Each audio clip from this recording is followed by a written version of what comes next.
Ladies and gentlemen, today a review of The Naked Gun, the latest legacy sequel to hit theaters, and the first comedy in a while.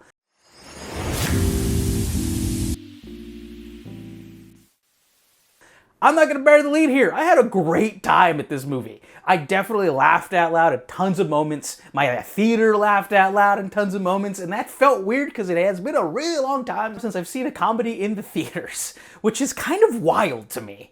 But this one genuinely delivers. It is a legacy sequel, so it does pay homage to the original movies in a really fun and delightful way that I think definitely works. It keeps the same deadpan humor and then plays it straight with the plot, while there's just tons of wackiness happening all around.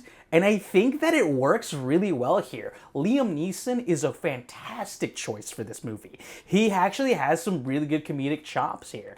But he does play it pretty straight the entire movie while kind of introducing that deadpan humor that we're so used to from this series. And I think he does a masterful job in handling all of that for sure. Pamela Anderson does a fantastic job here as well. She does a great job with all the comedy, and her chemistry with Liam Neeson is palpable. I love how the filmmakers also filmed this like a real action movie and not just like a straight comedy. And you could really feel that energy and kineticness throughout the entire thing. It was wonderfully paced. There wasn't a dull moment in the entire audience. Some genuinely laugh out loud hysterical moments. I had a blast.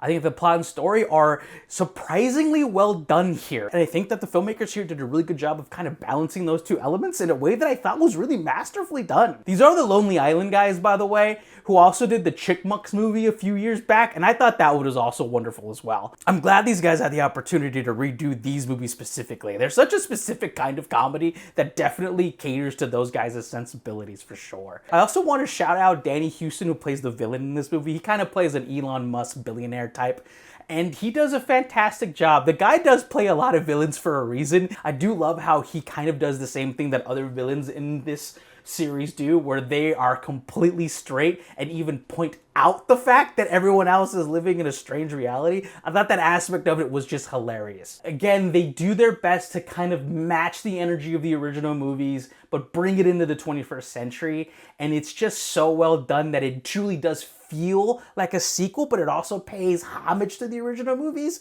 in such a precise, just well done way. My biggest criticisms wouldn't even be about the structure really, or the characters, or the acting, or anything like that. I just think that some of the comedy bits felt a little flat and were a little overstuffed at times, but that's what you get with these kind of movies. That's what you're paying for. And honestly, you are getting what you pay for this movie. I give The Naked Gun an 8.5 out of 10. A really fun, funny legacy sequel homage to the original movies. Liam Neeson does a great job with the deadpan humor, and him and Pamela Anderson have a wonderful chemistry. They're dating for a reason. I think that the filmmakers did their very best to actually bring this series into the 21st century while also paying really good homage to the originals. I was genuinely surprised how well they captured the energy and essence of the original Naked Guns. It was fun, wacky, and this movie is just filling to the brim with jokes on jokes on jokes. An incredibly wacky world that they created for this movie, and that's exactly what I was looking for. Thank you so much for watching. I truly appreciate it. Please like, comment, and subscribe, and please follow me on this journey. Thank you so much.